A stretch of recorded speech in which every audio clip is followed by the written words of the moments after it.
수강생 여러분 안녕하세요. 지난 시간은 대우자동차 해외 매각에 대하여 살펴보았습니다. 이번 시간은 독자 기업 대 다국적 기업 최후의 승자는 이라는 주제로 살펴보도록 하겠습니다. IMF 관리체제 전후의 한국 자동차 산업 구조 조정에 따라 내수 시장에서 기아 자동차를 인수한 현대자동차 그룹과 대우자동차를 인수한 한국 GM 간 양자 구도는 현재까지 계속되고 있습니다.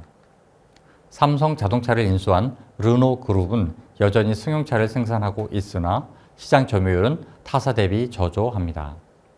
1997년 IMF 관리체제 하에 한국 자동차 산업의 자동차 생산 대수는 약 282만 대 정도였습니다.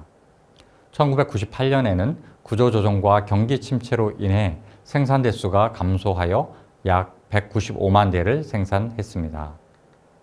대우자동차가 GM으로 매각되던 2001년에는 약 295만 대의 생산 수준을 기록했으나 구조조정을 완료한 이후 한국 자동차 산업의 연간 생산 대수는 점차 증가하여 2023년 현재 연간 약 424만 대 생산하여 여전히 세계 5위 내외의 글로벌 생산 수준을 유지하고 있습니다. 내수는 1997년 약 151만 대에서 IMF 구조조정 시기에 감소했다가 2008년 글로벌 금융위기 이후 회복되기 시작하여 2023년 약 174만 대를 기록했습니다. 한편 수출 액수는 1997년 128억 달러에서 2023년 약 708억 달러로 증가했습니다. 이는 1997년 소형차 위주 수출에서 중대형차급 고급 차량의 수출이 증가한 것으로 볼 수 있습니다. 현대차는 기아 자동차를 인수한 이후 통합 플랫폼과 공용 부품을 활용하여 생산비 절감과 개발 기간 단축을 통해 경쟁력을 회복시켜 시너지 효과를 극대화해 나갔습니다.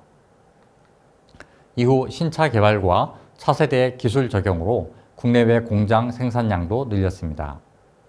2011년 현대차는 국내외 공장에서 약 406만 대 생산을 기록하고 2022년 생산 대수는 약 394만 대로 소폭 감소했습니다.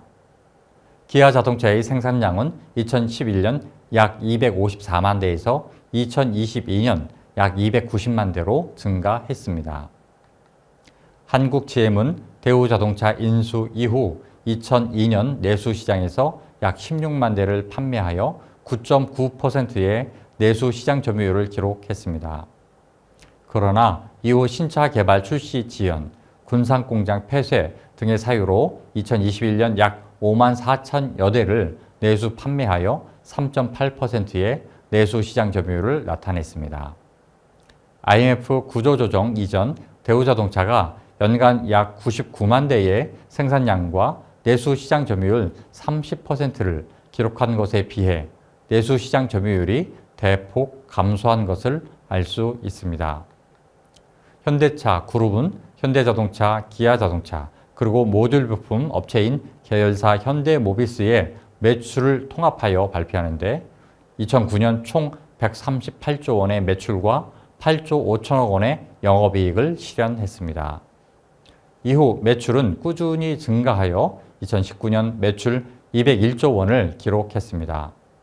영업이익은 2012년까지 약 15조 원으로 증가했다가 2019년 8조 원 수준을 유지하고 있습니다. 한국 GM은 2016년 이후 매출 대비 지출이 많아 6년 연속 적자를 기록했습니다.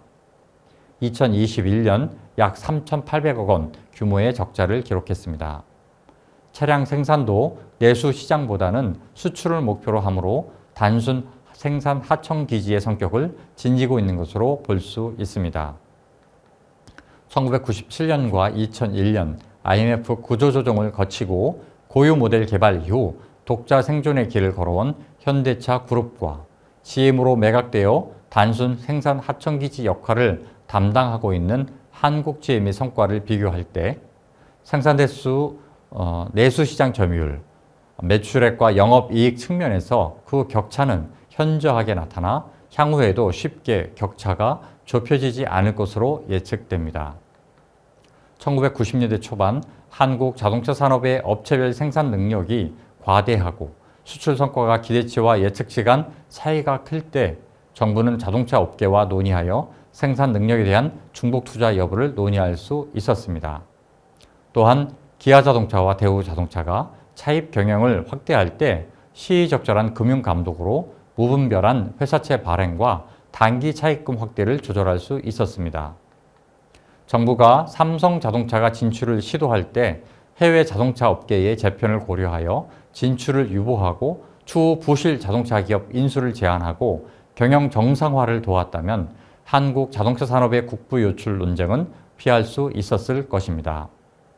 김영삼 정부의 금융감독 규제 완화와 시장 만능주의, 그리고 글로벌 스탠다드를 내세운 금융시장 개방은 시장 실패를 조절할 정부의 역할을 축소시켰습니다.